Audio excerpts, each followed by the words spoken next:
الراجل الوسيم اللي قدامك ده تتوقع بيشتغل ايه؟ اكيد ممثل او رجل اعمال. لا احب اقولك انه من اخطر المجرمين في امريكا، وكان مشهور جدا بعشقه لخطف الستات واغتصابهم. امه خلفته من علاقه غير شرعيه وكانت خايفه من الفضيحه، فقالت للناس ان تيد ابنها بالتبني وان جدته وجده هم اللي خلفوه. تقدر تتخيل شاب بيكبر وهو مش عارف مين ابوه ولا حتى هي مين امه الحقيقيه، بس محدش خد باله ان الطفل ده هيطلع شيطان في شكل بني ادم. كبر تيد وكان شكله جذاب ومثقف ولبق في الكلام ودمه خفيف، يعني لو شفته هتقول عليه شاب مثالي، بس من ورا الضحكه دي كان في كابوس اسمه وسواس السيطره. كان بيحب يتحكم في كل حاجه، في الناس او حتى مشاعرهم، وكان بيموت في فكره انه يشوف حد ضعيف قدامه وانه يكون هو الوحيد اللي عنده القرار في انه يتحكم في مصيره. عارف اول ضحيه لتيد كانت مين؟ كانت بنت شبه حبيبته القديمه اللي سابته وجرحت كرامته، ومن بعدها على طول تيد قرر ينتقم. بس الانتقام بالنسبه له ما كانش عتاب، لا ده كان قتل. الضحايا بتوعه اغلبهم بنات جامعه وشبه بعض، شعرهم طويل ولابسين نفس الستايل تقريبا وعندهم نفس شكل الوش. يعني الراجل ده كان بيقتل نفس البنت كذا مره بس في اجسام مختلفه. تفتكر ده مجرد صدفه ولا كان بيشوف البنت اللي كسرت قلبه في كل واحده فيهم؟ طب هو ازاي كان بيصطاد ضحاياه؟ وهل فعلا كانوا بيمشوا معاه بارادتهم؟ والاهم كانوا بيصدقوا ازاي ان الراجل ده مش مجرم؟ كل ده هنعرفه دلوقتي.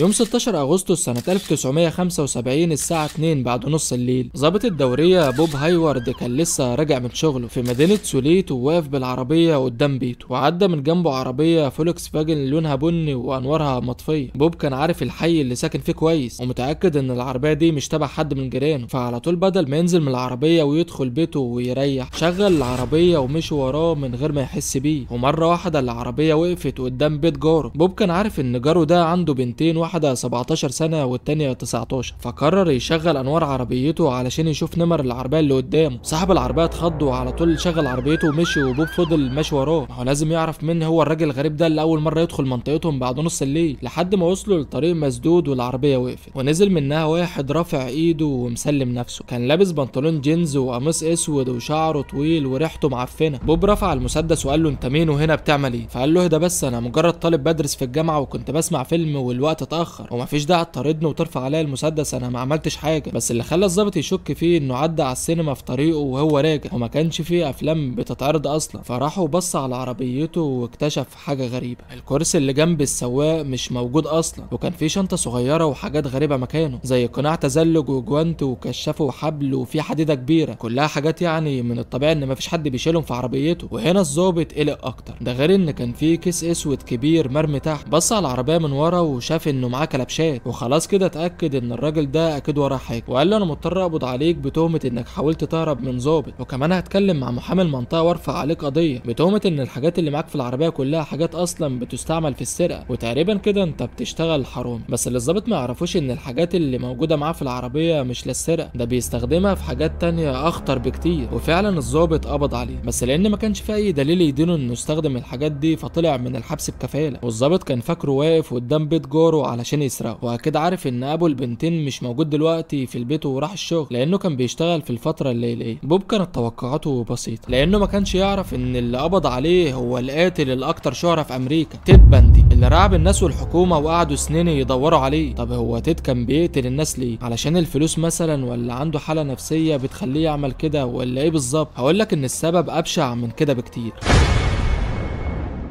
فترة السبعينيات في أمريكا كانت من أخطر الفترات بالنسبة لهم في ظهور القتلة المتسلسلين، يعني مثلا جيفري ديمر وجون جاسي وتشارلز مانسون، بس تيد باندي كان أشهرهم وقتها. القاتل الوحيد فيهم اللي اتلقب بالمجرم الوسيم. طريقته كانت مختلفة عن كل المجرمين وقتها، يعني لو شفته بيتكلم هتفكره حد مهم بسبب كاريزمته، وعمر ما هيجي في بالك إنه مجرم خالص. اسمه سيودور روبرت باندي، اتولد يوم 24 نوفمبر سنة 1946. شاب ذكي اتربى في عيلة من الطبقة العاملة اللي فلوسهم على قد احتياجاتهم، ومن كلامه انهم ما كانوش بيشربوا كحول او بيلعبوا قمار، وبيتهم كان دايما هادي طول الوقت ومفيش مشاكل. بس الغريب ان باندي اول ما تم 3 سنين كان بيعمل حاجات غريبه. يعني في مره عمته كانت نايمه عندهم فاستناها لما نامت وجاب سكاكين المطبخ وحطها حواليها، ولما كان بيلعب في الغابه كان بيصطاد الفار ويفصل كل اجزاء جسمه عن بعضها. حتى لما كان بيعوم مع اصحابه كان بيحاول يغرقهم. علامات غريبه بتظهر على طفل ما عندوش اي وعي، وكأن في صوت جواه بيقول له يعمل كده. باندي بند كان بيروح دايما مع والدته عند جده وجدته، وكان بيشوف جده بيشتم جدته على طول ويضربها، وبرغم ان العيله كلها كانت بتكره جده بس بندي كان عكسهم تماما. الغريب انه كان بيحبه جدا وشايف ان اللي بيعمله ده طموح بالنسبه له. بمجرد ما تقابل بندي هتلاحظ انه وسيم، واول ما تتكلم معاه هتعرف انه ذكي بس كان انطوائي زياده عن اللزوم، ودايما اصحابه في المدرسه كانوا بيتنمروا عليه، علشان كده كان دايما متعصب منهم. ولما وصل للكليه لسه انطوائي زي ما هو وتقريبا ما عندوش صحاب، ويعتبر اهم لحظه في حياته لما اشترى اول عربيه ليه سنه 1968 ولاول مره يحس بمتعه الحياه. مع الوقت شخصيته بدات تتغير تماما، من شاب انطوائي ما عندوش صحاب لواحد اجتماع واثق من نفسه وعنده اصحاب كتير، واتخرج من كليه علم النفس وبدا يصاحب بنات. والغريبه انه بعدها على طول دخل كليه الحقوق بس ما اهتمش كتير بالقانون، وطول الفتره اللي فاتت كان بيحاول يكون انسان طبيعي ويمنع الوحش اللي جواه. دايما كان حاسس انه نفسه يعمل اي جريمه لحد ما خلاص ما بقاش قادر انه يسيطر على نفسه، وعمل اول جريمه ليه كانت في 1 فبراير سنه 1974، واقتحم بيت واحده من الطلاب وخطفها لمكان بعيد عن بيتها وقتلها، ودي اول ضحيه لتيد بندي. والغريب انه بعدها ما كانش خايف من اللي عمله او فكر مثلا يبطل يعمل كده، بالعكس ده رغبه القتل جواه زادت اكتر. بندي كان بيستغل وسامته تقريبا في كل الجرائم اللي عملها، كان بيروح الاماكن العامه ويختار بنت من هناك ويقرب منها، كان بيمثل عليها ان عنده اصابه في رجله ومش قادر يمشي وبيطلب منها توصله لحد عربيته. وطبعا الستات مستحيل يشكوا فيه بسبب مظهره لانه كان مهتم جدا بنفسه، وفجاه بيطلع حديده كبيره من العربيه ويضربها بقى على راسها، وكان شايل الكرسي اللي جنب السواق علشان وهو سايق العربيه ما تظهرش لحد، وبياخدها لمكان بعيد عن المدينه ويغتصبها. بند استمر على كده شهور، واهل البنات كانوا بيشتكوا من اختفاء بناتهم، والموضوع بدا ينتشر ومحدش عارف هي البنات دي بتروح فين. اهاليهم قدموا بلاغات في مركز الشرطه وما كانوش عارفين يعملوا ايه، محدش كان عنده فكره عن اللي بيحصل ومفيش اي اثر للبنات اصلا وازاي يلاقوهم. الناس لسه ما كانتش مدركه ان ممكن يكون في قتل متسلسل، وبند ما كانش فيه اي شكوك حواليه، مستحيل اصلا حد يشك فيه لانه اشتغل فتره في لجنه مكافحه الجريمه. بند كان محترف جدا وما كانش بيسيب وراه اي اثر للجريمه، وما كانوش لسه اخترعوا وقتها اختبارات الحمض النووي، وحتى لو الشرطه وصلت لحاجه نادرا ما كانت مراكز الشرطه بتتابع مع بعضها نفس الجريمه. لحد ما في يوم 8 نوفمبر سنه 1974 بند لاول مره في حياته بيعمل غلطه، لان كل مجرم لازم يسيب وراه خيط. بند عمل جريمه وساب واحده شهد عليه، كارول دونان، بنت عندها 18 سنه، كانت سايقه عربيتها وركنتها قدام موقف المول وكانت رايحه تشتري كتاب، ولقيت واحد بيعرفها بنفسه وبيقول لها انا الضابط روزان من اسم شرطه موراي، شخص محترم ولبسه كويس، وقال لها يا فندم كان في واحد بيحاول يسرق عربيتك ولازم اتاكد لو في اي حاجه اتسرقت منها. كارول فتحت عربيتها تبص عليها وقالت له لا كل حاجه زي ما هي. قال لها ما تقلقيش يا فندم احنا دلوقتي مسكنا المجرم وموجود دلوقتي في اسم الشرطه وتقدري تيجي معايا تعملي فيه بلاغ. كارول كانت شامه ريحه كحول في نفس الضابط وهو بيتكلم وما كانتش مرتاحه له، فقال لها انت خايفه مني؟ دي الشاره بتاعتي علشان تتاكدي ان ظابط فعلا، واداها الكارنيه بتاعه. اطمنت شويه ومشيت معاه علشان تركب عربيه الشرطه، بس اتفاجئت انها مش عربيه شرطه اصلا، دي عربيه فولكس فاجن صغيره. فقالت بينها وبين نفسها ما يمكن يكون ظابط فعلا بس متخفي، بس ده ما يمنعش انها كانت متوتره شويه، ومع ذلك ركبت العربيه. وبعد شويه الظابط وقف العربيه قدام مدرسه ابتدائيه ومسك ايديها جامد وحط فيها الكلبشات. كارول اتصدمت وصرخت بصوت عالي، فطلع المسدس بسرعه وقال لها لو ما سكتيش هقتلك. كانت مرعوبه جدا ومش عارفه هتعمل ايه، بس لما بصت للكلبشات لقت انهم مش متوصلين ببعض اصلا، وفتحت باب العربيه ونطت منها وطلعت تجري، والراجل طلع يجري وراها وماسك في ايده حديده كبيره، ضربها على راسها لكنها رفعت ايديها وحمت نفسها. وفي نفس الوقت كان في عربيه تانية بتقرب منهم، حست ان في امل وجريت بسرعه على العربيه التانية، وعلى طول راحت للشرطه وحكت لهم كل اللي حصل، وان في واحد انتحل شخصيه ضابط وحاول يقتلها، وقالت لهم على شكله وعربيته. وطبعا مش محتاجين نقول ان الشخص ده هو تيد بندي. قضيه كارول فضلت شغاله لمده سنه بيدوروا على الراجل اللي انتحل شخصيه ضابط وحاول يخطفها، بس من حظها ان ضابط الدوريه بوب هايورد شك فيه ومسكه، وده الضابط اللي كلمتك عنه في اول الفيديو. ما كانش عارف هي ايه جريمته بالظبط بس كان متاكد انه مجرم، وعلى طول قال لاخوه بيت هايورد وده محقق في جرائم القتل، والمحققين على طول عرفوا عربيه بندي لان كارول كانت مقدمه بلاغ بمواصفات الشخص والعربيه من سنه، ولما قالت لهم على مواصفاته كانوا رسموا ليه صوره عندهم، وعلى طول طلبوا كارول في مركز الشرطه علشان تتعرف عليه، وحطوا قدامها 8 اشخاص وقالوا لها مين المجرم اللي حاول يخطفك. كانت فاكراه كويس واتعرفت عليه، وبكده بندي اتقبض عليه بشكل رسمي يوم 1 مارس سنه 1976، يعني اتقبض عليه بعد سنتين كاملين بيعمل فيهم جرايم ومحدش عارف يمسكه، واتحكم عليه بالسجن 15 سنه بتهمه محاوله خطف كارول. بس الشرطه على طول ربطوا قضيه كارول لبنت تانية اسمها كارين عندها 28 سنه، ودي واحده من الضحايا الضحايا اللي بندي قتله. وفي اكتوبر سنه 1976 طلعوه من السجن وخدوه للمحكمه علشان يتحاكم في القضيه الجديده، ودي بقى تهمتها قتل مش خطف زي التهمه الاولى. فيا ترى المحكمه هتقدر تكشفه ويتحاكم عليه بالسجن تاني ولا لا؟ في المحاكمه التانيه بندي حاول يدافع عن نفسه، ولانه كان دارس قانون فكان بيحاول يقنع القاضي انه بريء، ومع ذلك كانوا بيحترموه اكتر من غيره. كانوا جايبين له آلة كاتبه في زنزانته وتليفون جنبه على المكتب، ده غير انه يقدر يروح مكتبه القانون اللي في المحكمه في اي وقت. بند لما كان بيروح المكتبه الحارس اللي معاه كان بيطلع بره يشرب السيجاره ويرجع تاني. بند بص على شماله ولقى ان في بلكونه، ففكر يهرب منها وجري بسرعه ونط منها ونزل على الارض. المكان اللي نط منه كان عالي بس قدر يقوم على طول ويتحرك، وغير اللبس بتاعه بسرعه. فضل يجري لحد ما وصل للنهر وكمل جري ووصل عند منطقه الجبال. بس تفتكر بندي هرب منه لنفسه كده مره واحده لما شاف البلكونه؟ احب اقول لك انه خطط قبلها باسبوعين وكان عارف انه هينط من مكان عالي، علشان كده كان بيطلع على السرير اللي في الدور التاني في زنزانته وينط منه على الارض، وبكده رجله هتبقى اقوى ومش هتتكسر لما ينط من فوق. وكل يوم كان بيروح مكتبه المحكمه ويخطط هيهرب ازاي، وكان لابس لبس عادي تحت لبس السجن علشان لما يهرب يقلع لبس السجن بسرعه ويمشي باللبس العادي. وكل يوم كان بيتدرب على تغيير لبسه بسرعه. وعاوز اقول لك ان في نفس الوقت اللي بند نط فيه من البلكونه في واحده ست شافته ودخلت المحكمه، واول حارس قابلها قالت له انا شفت واحد بينط من بلكونه المحكمه. الحراس ما كانوش عارفين اصلا مين المجرم اللي هرب، بس بعدها ب10 دقايق اتاكدوا ان بندي هو اللي هرب منهم. وعلى طول الشرطه عملت حواجز على الطريق وكان معاهم كلاب حراسه، وخدوا كلاب تانية للجبل يدوروا عليه، وقالوا للسكان اللي هناك يقعدوا في بيوتهم وما يطلعوش منها. والاخبار انتشرت في الراديو والمجلات بهروب المجرم من بندي. 150 ضابط بيطاردوا مجرم ولازم يمسكوه في اسرع وقت. وفي نفس الوقت بندي كان في الجبل ومش معاه اي حاجه، ولا فلوس ولا اكل او حتى خطه يعملها. وبما انه دافع عن نفسه في المحكمه فكان معاه خريطه للمكان اللي تمت محاكمته فيه، وفضل ماشي لحد ما عدى جبل إثبت. وفي اليوم التاني الدنيا كانت بتمطر والجو كان برد جدا، وما كانش عارف يروح فين بسبب برودة الجو، لحد ما لقى كوخ صغير قرر يقعد فيه لانه لقى فيه بندقيه واكل ولبس. قعد فيه لليوم التالت وبعدها مشي. وفي اليوم ده مكتب التحقيقات الفيدرالي انضم لعمليه المطارده، وكانوا بيدوروا عليه فوق الغابه بطياره هليكوبتر. وبند كان حاسس انه تاه في الغابه. فضل يمشي شويه لحد ما تعب ورجع على الكوخ تاني، وهناك شاف اثر للحكومه اللي كانت بتدور عليه. يعني لو كان قعد في الكوخ يوم تاني وما مشيش كان زمانه اتمسك ورجع يمشي في الغابه تاني. لحد دلوقتي بقاله 5 ايام هربان ورجليه تعبت من كتر المشي، والاكل اللي معاه كان قليل جدا. فكر مع نفسه ايه اللي ممكن يعمله، وقال انا لازم اسرق عربيه علشان اقدر اتحرك اسرع. وقرر انه يرجع على مدينه أزبة. رجع للمدينه وراح لموقف العربيات اللي موجود في ملعب الجولف، ولقى عربيه كاديلاك قديمه. واحنا دلوقتي في اليوم السادس من هروب بندي الساعه 2 بعد نص الليل. كان ماشي وقتها بعربيه وفي 2 ضباط شافوه وقالوا له يقف. كانوا فاكرينه شارب خمره لان شكله كده تعبان ومش على بعضه. بندي وقتها كان خس تقريبا 9 كيلو، كان وشه متعور وحاطط حاجه عليه ولابس نضاره. ومع ذلك الضباط قدروا انهم يتعرفوا عليه لان صوره كانت منتشره في الجرايد والناس كلها عرفت انه مجرم هربان. واخيرا تم القبض عليه من تاني، وهيتم محاكمته بتهمه الهروب من الشرطه كمان. بس بندي لسه برضه ما فقدش الامل وبدا يخطط لعمليه هروب تانية.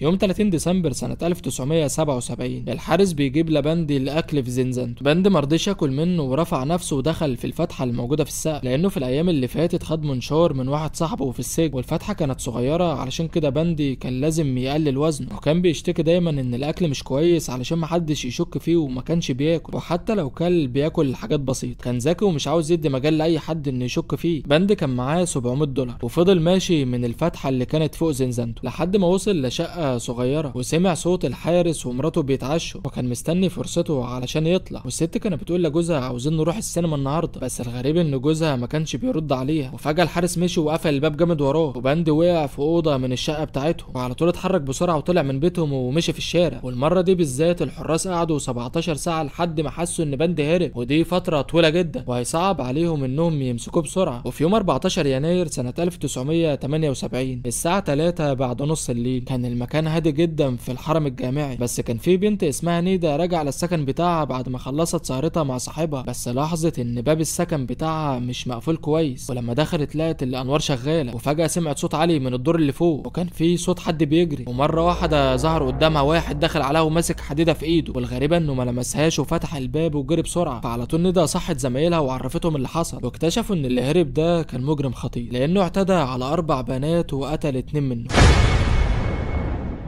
بند فضل مكمل بعدها وبيحاول يخطف بنات، لكنه كل مره كان بيفشل لحد ما قابل كيمبرلي اللي عندها 12 سنه. وقتها الجو كان بيمطر وكانت بتجري من ملعب كره السله اللي في المدرسه علشان تروح الفصل بتاعها. وفي يوم 15 فبراير سنه 1978 الساعه 1:30 بالليل، ضابط الدوريه ديفيد كان قاعد في عربيته، وده الضابط المسؤول عن امن منطقه في مدينه بنساكولا. عدى من جنبه عربيه فولكس فاجن لونها برتقاني والوانها مطفيه. ديفيد كان عارف الحي بتاعه كويس، والعربيه دي عمره ما شافها في الحي ده قبل كده. كان شاكك ان في حاجه غريبه بتحصل ومشي ورا العربيه. كلم واحد زميله وقال له على نمر العربيه اللي ماشيه قدامه، فقال له ان العربيه دي مسروقه ومتبلغ عنها. ديفيد على طول شغل سرينه العربيه وقال له اركن على جنب، بس العربيه سرعتها زادت اكتر. فضل ماشي وراه بسرعه لحد ما اخيرا العربيه وقفت. والغريب هنا ان باندي هو اللي وقف العربيه بنفسه، غالبا حس بديجافو وقتها، وده احساس غريب بيجي لك كانك عشت الموقف ده قبل كده، واحيانا بيخلط بين الذاكره والخيال. وفعلا باندي عاش الموقف ده قبل كده، بس الاكيد انه مش هينزل مستسلم ورافع ايده زي ما عمل اول مره، لان المره دي في قواضي شغاله اصلا ومطلوب القبض عليه. باندي قرر انه هيخلي الضابط يندم ندم عمره علشان وقفه. الضابط نزل من عربيته رافع المسدس وبيقول له انزل من العربيه. باندي نزل وادى الضابط ظهره، قرب منه وحاول يحط الكلبشات في ايده، بس باندي رفع ايده وخبط الضابط في وشه وجري بسرعه. الضابط ضرب طلقه في الهواء وقال له وقف مكانك، لكن باندي كان مصر يهرب مهما كانت الظروف. والضابط ضرب طلقه تانية وباندي وقع على الارض، بس الطلقه ما جاتش فيه. دي كانت خطه من باندي علشان اول ما الضابط يقرب منه ياخد مسدسه، وقام بسرعه وحاول ياخد السلاح، لكن الضابط ضربه بظهر المسدس على وشه وقدر انه يقبض عليه. اخيرا تم القبض على اشهر مجرم في امريكا وقتها. بعدها راح المحكمه بتهمه قتل كيمبرلي وحاول يدافع عن نفسه. شهر كامل بيتحاكم وباندي مصر انه ما قتلش حد وبيقول انا بريء، لحد ما في يوم 23 يوليو اتحكم عليه بالاعدام. عدت الايام وباندي خلاص ادرك انه هيموت قريب، فقرر يعترف للشرطه بكل الجرائم اللي عملها، وقال لهم انه قتل 36 واحده. بس عينات الحمض النووي بعد كده بتقول ان باندي قتل اكتر من 100 واحده تقريبا. ده واحد بدا يبان عليه الاجرام من وهو عنده 13 سنه، واللي خلى قضيه باندي تتشهر في العالم كله انها اتعرضت بس مباشر على التلفزيون، وناس كتير جدا كانوا بيتابعوها. وبعد كل محاكمه ليه كل البرامج الاخباريه كانوا بيطلعوا يتكلموا عنه، اللي يقول لك ده قتل 40 واحده واللي يقول لك ده قتل 60. وقبل ما يعترف على نفسه كان بيقول انا شخص كويس. باندي من اول ما بدا يدافع عن نفسه في المحكمه بطريقته في الكلام ونظراته، الغريب ان في ناس كتير حبته، كانوا بيتابعوا القضيه علشان يشوفوه بيتكلم ازاي وكانه بطل في عمل درامي. والاغرب ان كان في بنات كتير معجبين بيه، لدرجه انهم كانوا بيقولوا ده كيوت خالص، ازاي ده يقتل. بس من بين البنات دي كلها كان في واحده بتقول انا متاكده انه بريء فعلا، كان اسمها كار، والغريبه انه تقدم لها خلال فتره محاكمته، وده كله بيتعرض على التلفزيون. وافقت واتجوزته وخلفوا طفل، وهو لسه مكمل وبيدافع عن نفسه. اول مره تشوف قاتل بيقاتل علشان يعيش. وفي اليوم الاخير قبل ما يتعدم في قنوات تلفزيونيه اجوا من كل حته ووقفوا قدام السجن الموجود في ولايه فلوريدا، وناس كتير جدا اتجمعوا قدام السجن ومعاهم يافطات والعاب ناريه. والمفاجاه ان كلها اتباعت، وباندي فضل 10 سنين محبوس مستني حكم الاعدام، لحد ما في يوم 24 فبراير سنه 1989 بيتم تنفيذ حكم اعدامه، وتم اعدامه على الكرسي الكهربائي. والغريب ان بعد ده كله باندي بيموت على ايد واحده ست، لان اللي ضغطت على الزرار وشغلت الكهرباء اللي هتعدمه على الكرسي كانت واحده مش واحد. ولحد هنا بينتهي الفيديو. ما تنساش بقى تعمل لايك وتشترك في القناه وتشير الفيديو، وانتظروا باقي الفيديوهات. سلام.